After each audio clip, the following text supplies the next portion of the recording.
And there's a little rhyme we sing in the city. I love to kiss the Glasgow girls.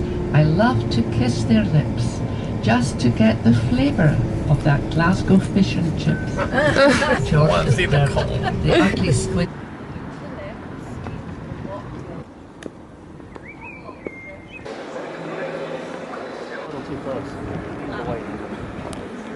Take videos if you want. I would just ask that you don't put me on social media because I'm a bit camera shy. They're on the cannons are just cannons, but that's a naval stock. Yeah, I see that. Made most likely in the Karen Iron Works. As well, you've got the River Forth, just kind of the main move. That's what I'm saying.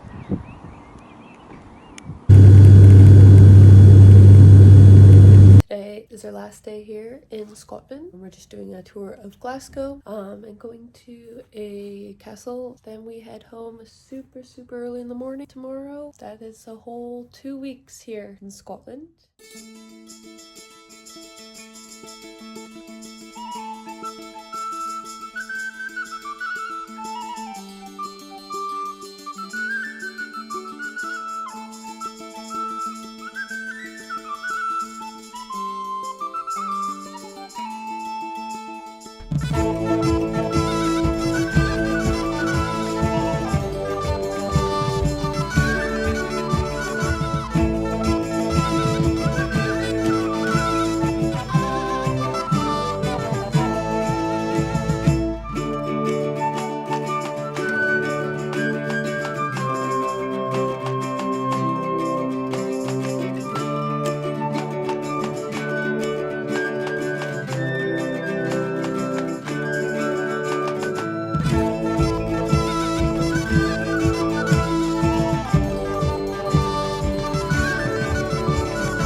Here we go. Oh, there's two people. I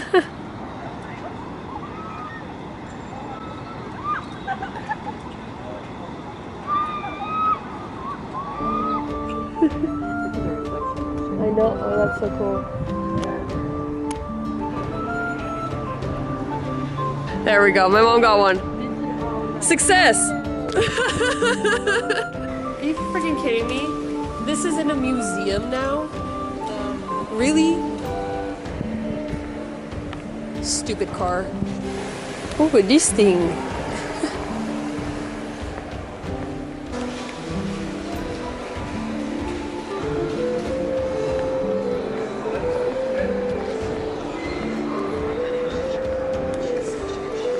Look at the ponies. Oh my goodness, look at the ponies.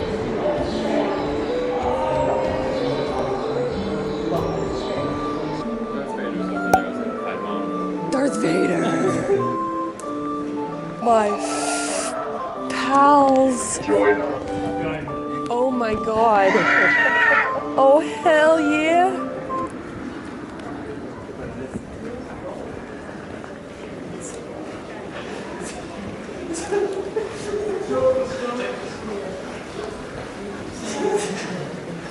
So the tour, if you want to do the tour, we'll start from the meeting point there. So to begin, on behalf of Historic Environment Scotland, welcome to Stirling Castle. How old is the castle that we are standing in just now? It's a fair question. Honest answer, however, is we have absolutely no idea. The earliest records we have for Stirling Castle date back to around 1110. It's Alexander I of Scotland dedicating a chapel here to his mother, the future St. Margaret of Scotland. But those records describe a castle that is already here, already established, and already being used as a royal residence. That's just the earliest record we happen to have for it. Now, the second most popular question we get asked here as guides at the castle: why is this building this lovely colour? I am going to keep you in suspense about the Great Hall, but rest assured I will be telling you about it as we make our way around the castle. From the late 1300s all the way through to the early 1600s, this serves as a royal residence. This is a seat of power for the Stuart kings and queens. Then from the late 1700s all the way through to the middle of the 20th century, this serves as a military garrison and army depot. So we'll start off by looking at Stirling Castle as a bit more of a military garrison. So the reason why we have a castle here to begin with has to do with what you build a castle for. What purpose does a big old structure like this serve? You build castles in the medieval era to protect something, to guard something. What is this castle guarding? The answer lies in this lovely big river you can see out over here to the east. The River Forth, which begins out west in the Trossachs, runs right through the centre of Scotland, out to the east coast, where it meets the North Sea via the Firth of Forth. Pretty much runs right through the centre of Scotland. It is a major dividing point between the north and the south of the country. It's also a very difficult river to cross back in the medieval era. One of the few safe places you can do so is the rather famous Stirling Bridge, which we believe would originally have been located, again, just out to the east over here, around where you can see some rugby fields in the distance today. So if you control Stirling Castle, you control Stirling Bridge. You control this key crossing points between the north and the south of the country. And what this means is that when the wars between Scotland and England begin in earnest in 1296, ushering in about 100 years of conflict between these two countries, both sides are very keen to take and hold this castle in order to control the bridge. Many of the most famous battles from these wars were fought in and around the nearby area we are standing in just now. Now, I am going to mention two of these battles today. Two of the ones that we won. There are a bunch of other ones as well. We tend not to mention those for obvious reasons. For our first battle, folks, we are again looking out to the east over here. We're in the distance, just the foot of the lovely Ochil Hills over there. You'll be able to see a rocky outcross covered in trees. That is the Abbey Craig. Over on its left-hand side, you'll also be able to see a tower in the distance as well. That tower is the National Wallace Monument, and it's built on the location where William Wallace and his ally Andrew Moray had their forces right before the Battle of Stirling Bridge on September the 11th, 1297. This was a battle fought between Scottish rebels led by Wallace and Moray, going up against a gentleman by the name of John de Warenne, the Earl of Surrey, who's led an English army north to Scotland to try and bring these Scots to battle. Now, the way this battle was supposed to happen, as per the conventions of medieval chivalric warfare, was a little bit something like this. The two sides would meet. The English army would cross over the bridge in a nice orderly fashion, form up their ranks, the generals would ride out, they would shake hands, they'd go, right lads, we will have a lovely battle now, and then lovely battle would indeed begin. It was all supposed to be very formal. The Scots, however, had absolutely no intention of waiting for a much larger English army that had access to knights to come crossing over said bridge in a nice orderly fashion, form up their ranks, and then absolutely destroy them. So what they did instead, to put it politely, is they started things a little bit early. They waited until just enough of the English army had crossed the bridge, but gave them no time to prepare their forces before the Scots came charging down from the Abbey Craig and essentially ambushed the English army. The result is a shock victory for the Scots at the Battle of Stirling Bridge. A little bit underhanded, I'm sure Jean de Warine would argue, but I'm pretty sure William Wallace and Andrew Murray would reply that all's fair and love and war. The original main entrance into Stirling Castle as it stands today. This is known collectively as the Four Works. It's constructed between 1502 and 1508, built under the orders of a very particular Scottish king, James IV of Scotland, one of the great builder kings of the Stuart dynasty, one of the great kings of the Stuart dynasty in general, who is responsible for many of the buildings you'll be looking at here today. Prince's Tower, this is known as. This was originally one of the main defensive structures of these walls, although later on the Prince's Tower does take on new roles. This actually becomes schoolrooms for many of the kings that are raised here in Stirling Castle. It's where, for instance, James VI of Scotland, he of the King James Bible fame, it's where he receives a lot of his early education. Elphinstone Tower, which would have been the same height as the Prince's Tower that it mirrors originally, though it's later reduced in height by the British Army to add in another gun battery. That's what you're seeing over there today. Right in front of you just now, we have the original main gatehouse into the castle itself, the James IV Gatehouse, this is sometimes known as. As you can see today, there are currently 2 towers standing there. Originally, however, we would have had 4 of them. So 4 towers in total, and they would have been far taller than they are today, about the height of the Great Hall behind it, and ending in conical spires. So as much as this was a defensive structure, this was also a status symbol as well. This was James IV conveying wealth and authority and power, even before you'd set foot inside of his castle, still kind of serving that purpose. So guys, what we are standing on just now, this is known as the Grand Battery of Stirling Castle. It's constructed in 1689, just the year after James VII and II loses his thrones, and this is where you would have found a large majority of the cannons in the castle from the late 1600s all the way through to the middle of the 1700s. So the whole of the Jacobite era, essentially. Now, one of the few times you'd have seen the guns of the Grand Battery fired in anger is at the end of January 1746, at the tail end of the Jacobite Rising led by Bonnie Prince Charlie that had begun the year prior. By this point, Bonnie Prince Charlie and the Jacobite armies, they've made it pretty far south. They're within just about 100 miles of London at one point, but they've been forced to retreat back north to Scotland. They're now looking for a stronghold, somewhere to hold up and await further reinforcements. They decide that Stirling, and in particular Stirling Castle, is an excellent choice for this. They're able to take the town of Stirling fairly easily, but the castle itself is held by a government garrison commanded by a man by the name of William Blakeney, a very tough Irish-born British Army general. He's not just about to hand over the castle to these Jacobites, and so a siege sets in. Now the Jacobites, infinite in their wisdom, set themselves up just in front of where you're standing just now, folks, on the Gowan Hill, just beyond where the graveyard is located today, which is to say they set themselves up right in front of the Grand Battery of Stirling Castle, where again, large majority of the cannons are located. Some of you are seeing the issue here.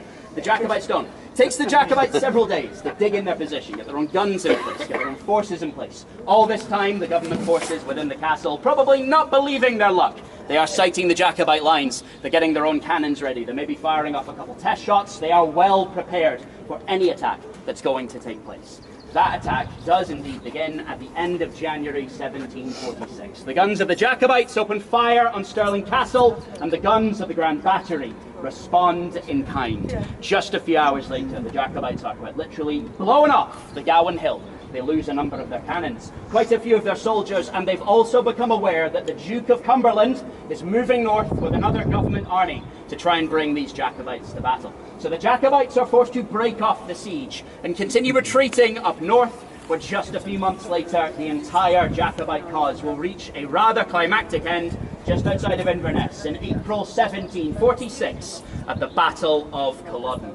Now that is where I'm going to largely wrap things up for military matters, folks, given that the Battle of Culloden is one of the last pitched battles fought on British soil. Now Stirling Castle would have largely comprised of 2 courtyards around this time. The lower courtyard that we're currently standing in just now, known as the Outer Close, and the upper courtyard further up in the castle, known as the Inner Close. This area that we're standing in just now, though, the Outer Close, this was very much the service area for the castle. This is where the work got done. Everything that you needed conducted on a day-to-day basis to keep a castle on this scale running. very likely would have been conducted here. So just to name the bees, everything from butchers, bakers, brewers, blacksmiths, all operating within the courtyard we are standing in just now. You do, however, get some rather strange characters popping up here from time to time, particularly during the reign of James IV of Scotland. I described him earlier as something of a builder king. He is that, but he is much more besides. Very much a Renaissance man. He is described in several sources as, and I quote, an amateur dentist, which is a sentence that strikes fear into my heart in the way that few others can. But apparently you can allow the king to pay you a couple pennies to let him poke at your teeth, which is one way to make money, I suppose. In addition to being a patron of the medical arts, however, he is also a patron of the military arts as well. He has in his employ here at Stirling Castle a man by the name of Jean Villeneuve, who is a French gunsmith. He's forging bronze cannons for the King of Scots here in the outer close of Stirling Castle. Cannons, extremely difficult to manufacture, extremely expensive to manufacture as well. So it shows you the range of different artisans and craftsmen that would have been working at Stirling Castle in the reign of the Stuart kings and queens. Welcome to the inner close, really the royal heart of Stirling Castle, where the great and good would have gathered back in the day. We are surrounded on all sides by various different royal Stuart buildings constructed over a 100-year period, beginning in the 1490s and running all the way through to the 1590s. These are built under the orders of several different royal Stuart kings, starting with James IV of Scotland, who I've already mentioned, his son, James V of Scotland, and then James V's grandson, who, you'll be shocked to learn, is known as James VI of Scotland. They are all called James. Does get a bit confusing after a while. I will do my best to keep you on track. So we'll start with the oldest of these structures, this building just before you here, rather appropriately known as the King's Old Building. But when it's first completed around 1496, this would have been known as the King's House, because this is where James IV of Scotland would have stayed. This was his private residence here at Stirling Castle. As you can see today, however, it's one of the more heavily modified buildings we have within the inner close. The army has certainly left their mark on this structure during their time here, to the point that we can't actually say for sure how this building would have looked originally. These sash and case windows, for instance, that run along the front facade of the building, I'm sure James IV would have approved of them, because glass was quite expensive back in the day, but these would not have been here during his tenure at the castle. To further modify this building as well, there's actually a fire here in 1855 that destroys the north face of the King's Old Building. This has to be rebuilt. It's rebuilt by the Victorians, however, in a typically Victorian style, which is to say that absolutely no effort was made to match what was there before. They just kind of do their own thing, which is why the stonework over here on the north face of the building looks significantly newer than the rest of the building itself. You can, however, still see signs of the original structure all the way through to the present day. For instance, this turret that's emerging from the walls just in front of me here, this is part of the original structure. Down at the bottom, we've got a green doorway with the light above it and a bricked up doorway next to it. That bricked up doorway is very likely the original main entrance into the building itself, leading to a spiral staircase. We believe that the lower floor would have been given over to storage areas, probably some private kitchens. The upper floors, however, were James IV's private rooms. He has naturally situated himself at the highest point available within the grounds of the castle. James IV is very good at taking every available opportunity to convey that sense of status and importance and wealth. Just before I start this one, guys, because I'm always curious about this, as a quick show of hands, who's a fan of the colour of the Great Hall you see before you just now? Do we have any takers at all by any chance? We have one. We have two, even. It's about two more than what I usually get, actually. Oh, three even. Excellent. Three. Yeah, it seems about standard. Usually it is a blank sea of faces staring at me when I ask that question. So fair play to everybody who put their hand up there. For everyone else, let me see if I can sell you on this. So the colour of the Great Hall that you see before you just now. Believe it or not, this is how the Great Hall would have looked when it was first completed in 1503 under the orders of James IV of Scotland. It's an example of a technique known as harling. It's a way of preserving the sandstone that these structures are built out of. Sandstone is quite soft and porous rock. It doesn't do well in the elements we get in Scotland from time to time. Believe it or not, it's not always this nice here. So what you do is you apply several layers of lime mortar to the exterior of the building. You can see patches of that lime mortar coming through on the lower parts of the wall, further up in places as well, that pale grey, almost white colour.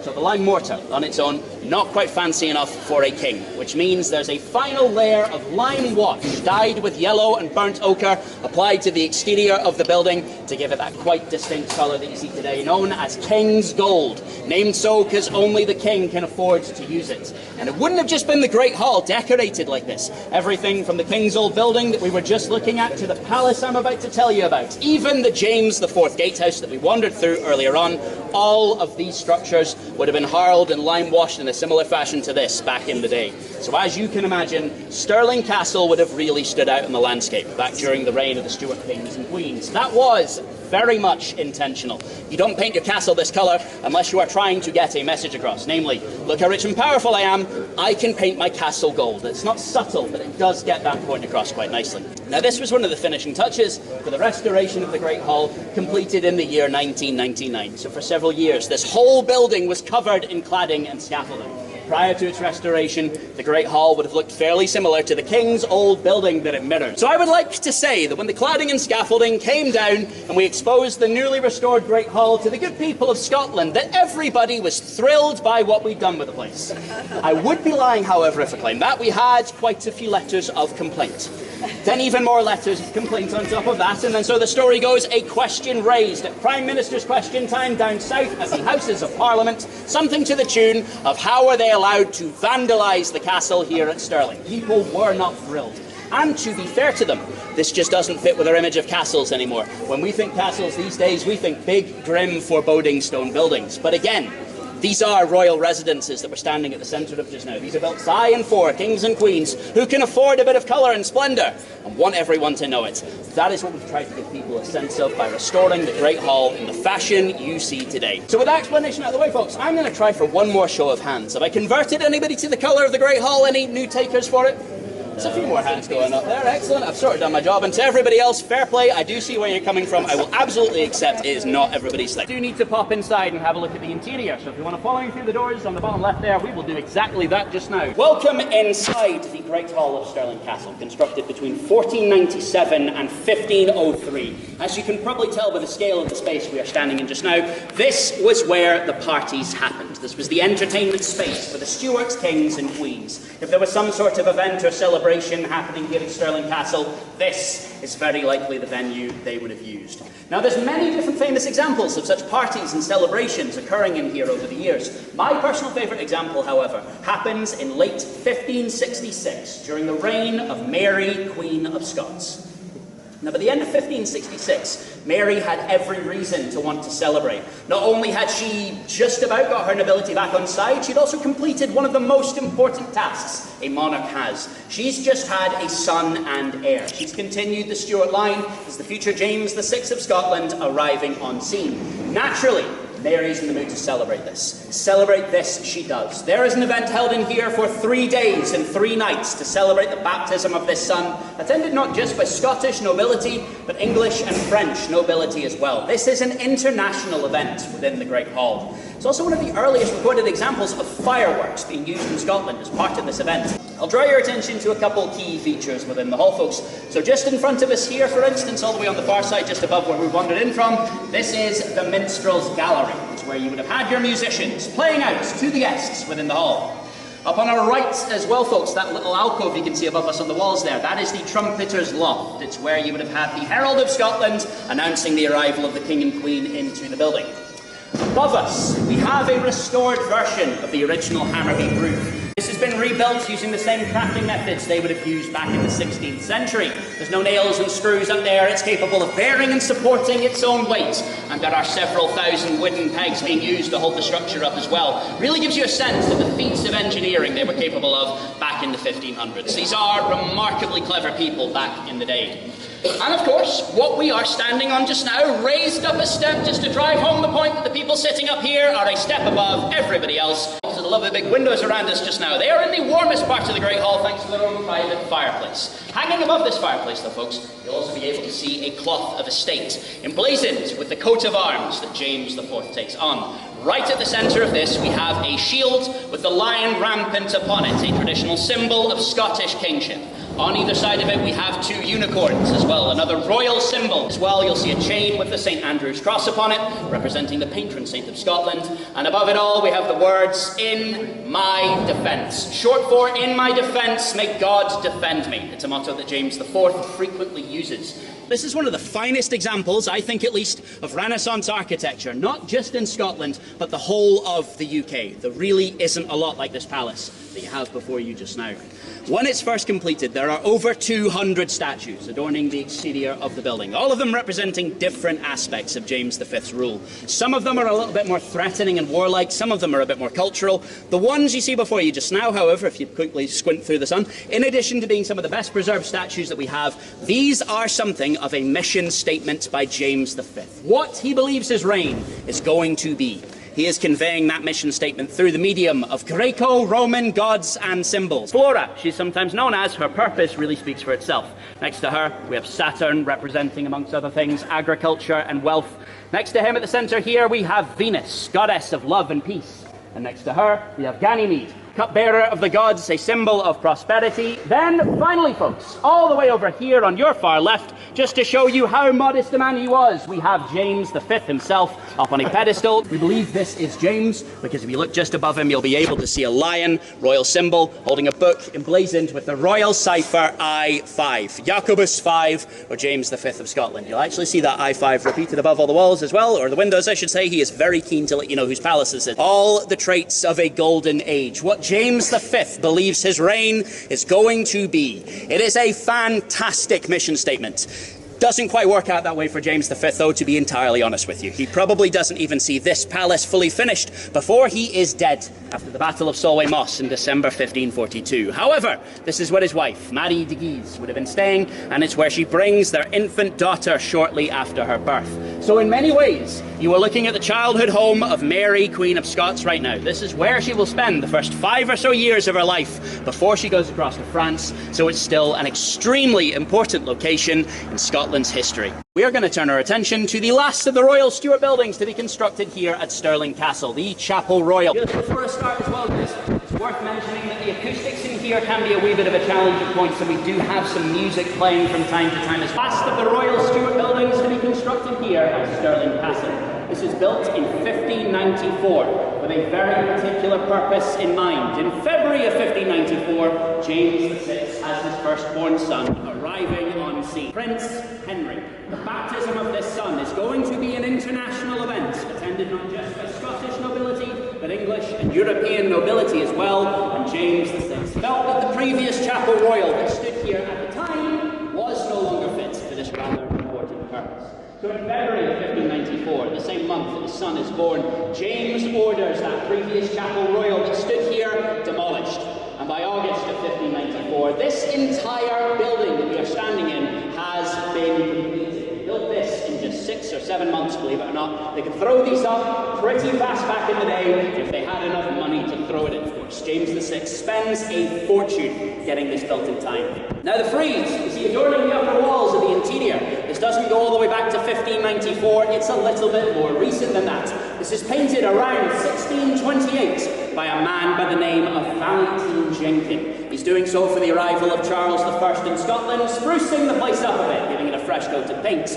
Amongst the repeating symbols you'll see on this frieze, you will also be able to see a rectangular shape, inside of which we have a sword, a sceptre and a crown. 3 symbols of royal authority for the Kingdom of Scots, known as the Honours of Scotland. As I mentioned right at the start though, folks, this is the last of the Royal Stuart buildings to be constructed here at the castle. There is a particular reason for this. To explain it, we need to quickly go back to 1503, to the year that James IV of Scotland marries. Now, he marries a lady by the name of Margaret Tudor, daughter of King Henry VII of England, sister of the future King Henry VIII. This is later known by the Victorians as the marriage of the thistle and the rose. As a result of this marriage, all subsequent Stuart kings and queens have a claim not just on the throne of Scotland, but also a claim on the throne of England as well. That becomes particularly relevant less than 10 years after this building is constructed, because in 1603, Elizabeth I of England dies. Now, She dies having never married. She dies without any children. As a result of this, the laws of succession pass up a generation or two along to this Scottish-Stuart connection, and they culminate with King James VI of Scotland himself. So in that year, he becomes not just King of Scots, but also King James I of England as well. So that is where I'm going to wrap things up for Stirling Castle as a royal residence, given that after this point, we no longer have any royals residing here. Although, as I've hopefully already conveyed, Stirling Castle would continue to have an important role to play in Scotland's history, continuing all the way through to the present day.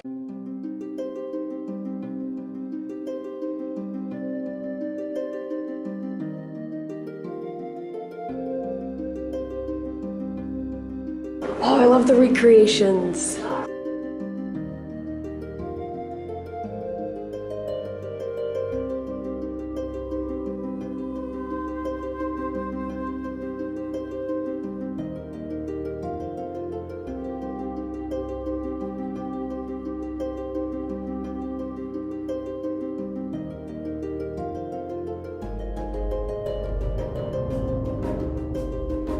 The pig head.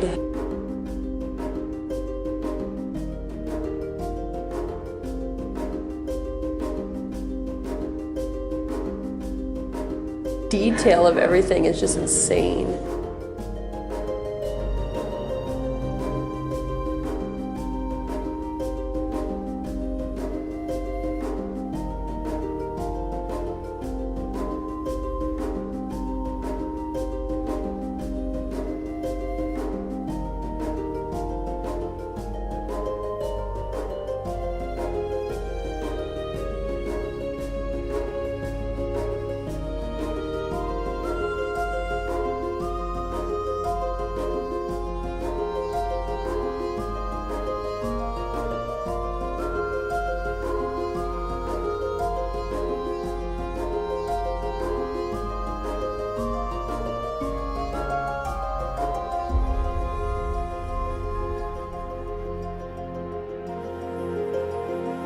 We're on our way to do the last meal of the trip.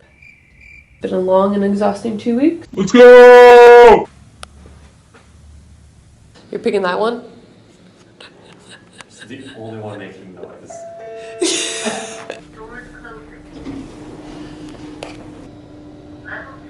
Let's see if they will come out together. Oh, they both stopped at 9. Will it be the pants? Oh, I was correct. Wow, I'm a cheat. Oh my god, I was correct too. Wow, this is so cute. Even though we were in here for breakfast. Oh, I sat here. Before we leave this beautiful country, the country gave us a beautiful surprise. Look at this sunset.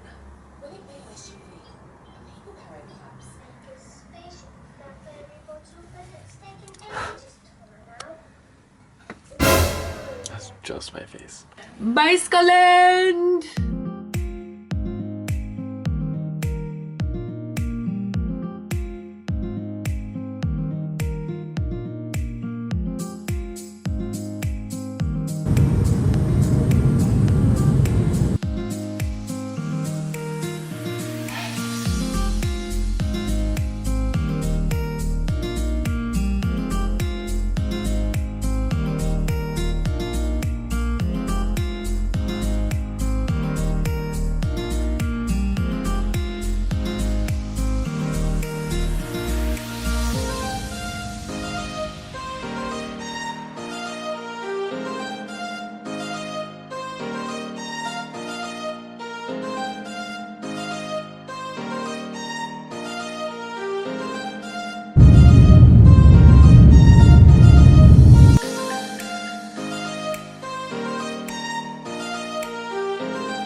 Break my glass. I wish we had more time here. Oh, yeah.